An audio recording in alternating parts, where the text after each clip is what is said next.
Today on DIY Basics, I'm going to take you through how to properly bleed your radiators and repressurize your heating system.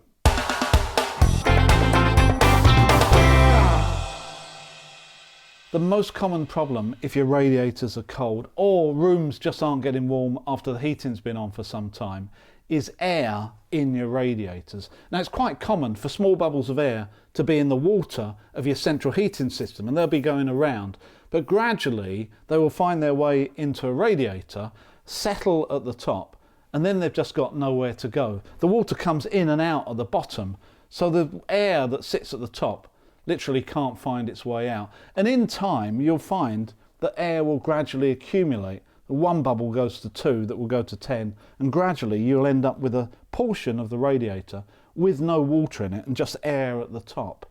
It's easy to know if you've got this problem, because if the central heating is on, the radiator will be warm at the bottom and cold at the top. And that's just because the hot water that's coming in to heat the radiator is sitting at the bottom, so it's warm. Air at the top isn't a very good conductor, so you'll find this is a lot cooler.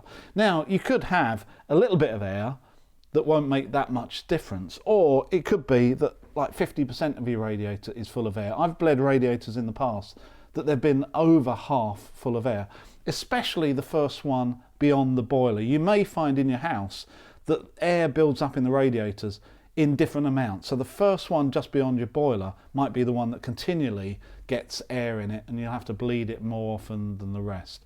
So we have to get that air out. It's never going to come out on its own, which means we have to bleed the radiator. So for that, we're going to need a radiator key that looks like that. Now, some of the more modern radiators, you can also use a flathead screwdriver, but one of these should be able to fit just about everything. Now, before we do any of this, it's important that we make sure that the heating system is switched off. I've got fairly modern radiators, so on my radiator here I've got this sort of plastic swivel section here with a hole in it, and that's where any air and water is going to come out, so I can actually direct it where I want to. I'm just going to leave that down, and I've got a little bit of a jug here just to catch anything. I don't think there's going to be a lot of water in here because I've done this fairly recently. So just insert the radiator key, crack it slightly anti-clockwise, and any air that's in there will start coming out. Well, we've got water coming out immediately, so I haven't got any air in this radiator, so I'm just going to now tighten that up by turning clockwise and just tightening it up, and then just wiping that clean. So that's all there is to it. I've obviously got no air in there because I've got water coming out straight away.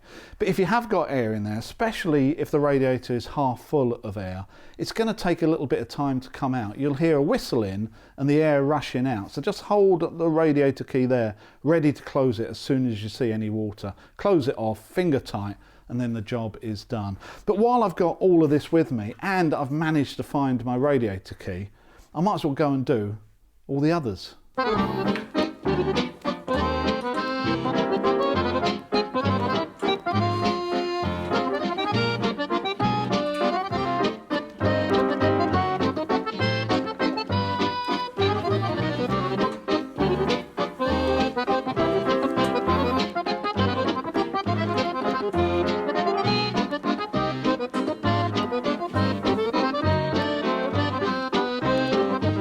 So now we've taken all the available air out the radiators and maybe a little bit of water as well. A standard central heating system is a closed system. It doesn't automatically top itself up with water.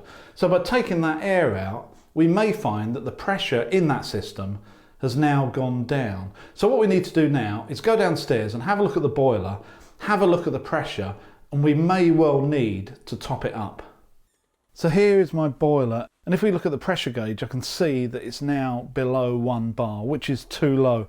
The pressure that you should be aiming for is somewhere between 1 and 1.5 bar.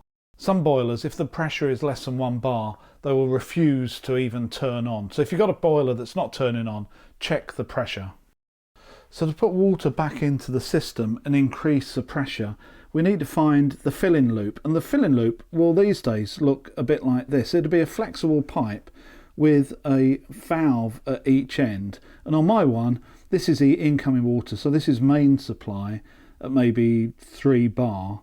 And this is the loop into the heating system, which is currently sitting just under 1 bar. So if we open both of these, we'll be forcing water from the mains into the closed system, so increasing the pressure and pushing more water in. Now we don't want to do that quickly, because we only really want to increase the pressure slowly and make sure that we don't over pressurize it. So to do that, we need to open both of these valves and just be careful about how we do it. It doesn't really matter which one you open first, but open one fully, let's say this one, and then with the other one, open this one where you're keeping an eye on the gauge. So just having a look at the gauge, I can see it starting to go up. Just being careful not to open this too much. There we are, that's just somewhere between 1 and 1.5 bar. And once we're finished there, we're just going to close that one as well. Just make sure that both of these are closed, so there's nothing seeping from one to another. If they're not closed properly, then gradually the central heating system here can gradually increase and increase in pressure, and before you know it, you might be reading 2.5 or 3 bar on your gauge, which is suddenly over pressured. So there you are, we've ended up with a pressure of somewhere between 1 and 1.5 bar, which is perfect. If you find that you've over pressurized the system, then you can resolve it by doing the opposite. Either let some water out of a radiator, or find one of the drainage plugs underneath the boiler or at the bottom of the tank, let some water out, and you'll find that that pressure comes down, and then you can adjust it from there. All of this is really easy to do, and once you've done it once or twice, then you'll just find it like second nature. I find the most difficult thing out of all of this is to find the radiator key. So once you've finished with this, put it somewhere that you can find it again, which means you can do it whenever you want to. I hope that helps with your bleeding radiators, and I will see you next time.